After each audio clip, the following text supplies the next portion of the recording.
திருத்துவ கடவுளின் நாமத்தினால் நம் அனைவருக்கும் கிருபையும் சமாதானமும் உண்டாவதாக. ஆமீன். இந்த ஆசீர்வாதமான ஜெப தியான வேலையில வந்திருக்கிறவங்களை கடவுள் ஆசீர்வதிப்பாராக.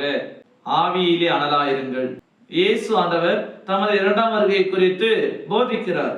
அதிலே பார்க்கின்ற பொழுது 10 கன்னிகைகள் வரப்போகிற மணவாளனை சந்திக்கும்படியாக போறாங்க. 10 பேரும் விளக்குகளை எடுத்துக்கொண்டு போறாங்க. அதில 5 பேர் அதிகப்படியான எண்ணெய்களை கொண்டு போகிறார்கள். ஆனால் 5 கன்னிகைகளோ இருப்பதே போதும் என்று சொல்லி அப்படியே போய்விடுவார்கள்.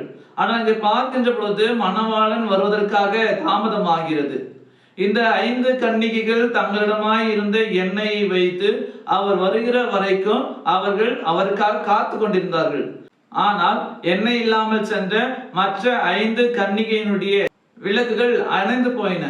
மணவாளன் வருவதற்குள்ளாக அவருடைய விளக்கிலிருந்த எண்ணெய்கள் தீர்ந்து போயின.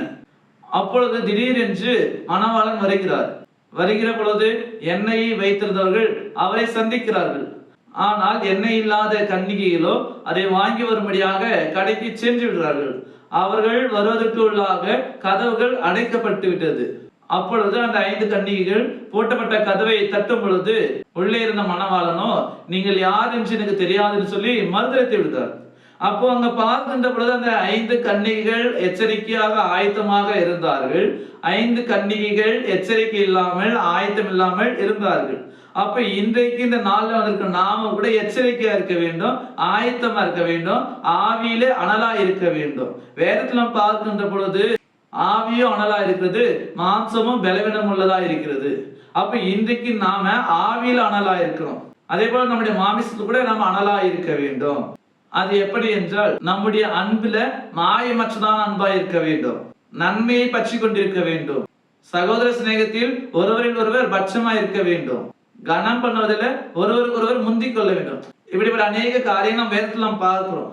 நாம ஆவியில நம்முடைய சரீரத்தில் நாம் எப்படி நாம் அனலா இருக்க வேண்டும் என்று சொல்லி ஆயத்தமா இருந்த அந்த 5 கன்னிகளை போல நாம இயேசு ஆண்டவருக்காக நாம் என்ன பண்ணோம், ஆவியில அனல் உள்ளவர்களா இருக்க வேண்டும். ஏனென்றால் இயேசு ஆண்டவர் கூட தனது வாழ்க்கை முழுவதிலும் ஆவியிலும் சரீரத்திலும் அனலா இருந்தார். பிதாவின் சித்தத்தை நிறைவேற்றுவதில் கவனமாயிருந்தார். பிதாவின் சித்தத்தை நிறைவேற்றி தன்னை முழுவதுமாக ஒப்பு கொடுத்தார். பிதாவின் சித்தம் நிறைவேறத்தக்கதாக அவர் அதை நோக்கி பயணித்துக் கொண்டிருந்தார்.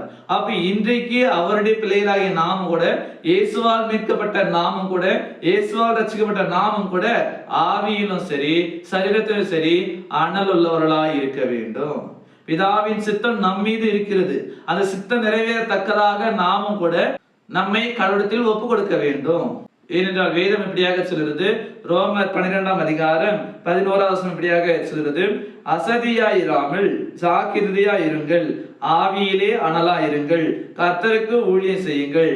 ஆம் எனக்கு அன்பானவர்களே, இன்றைக்கு வேதம் சொல்லுது அசதியா இருக்கக்கூடாது, சோம்பலா இருக்கக்கூடாது, சும்மா இருக்கக்கூடாது, ஆவியில அனல் உள்ளவர்களா இருக்க வேண்டும், ஆவியில அனல் பற்றி கொண்டிருக்க வேண்டும், கர்த்தருக்கு நாம் ஊழியம் செய்ய வேண்டும்.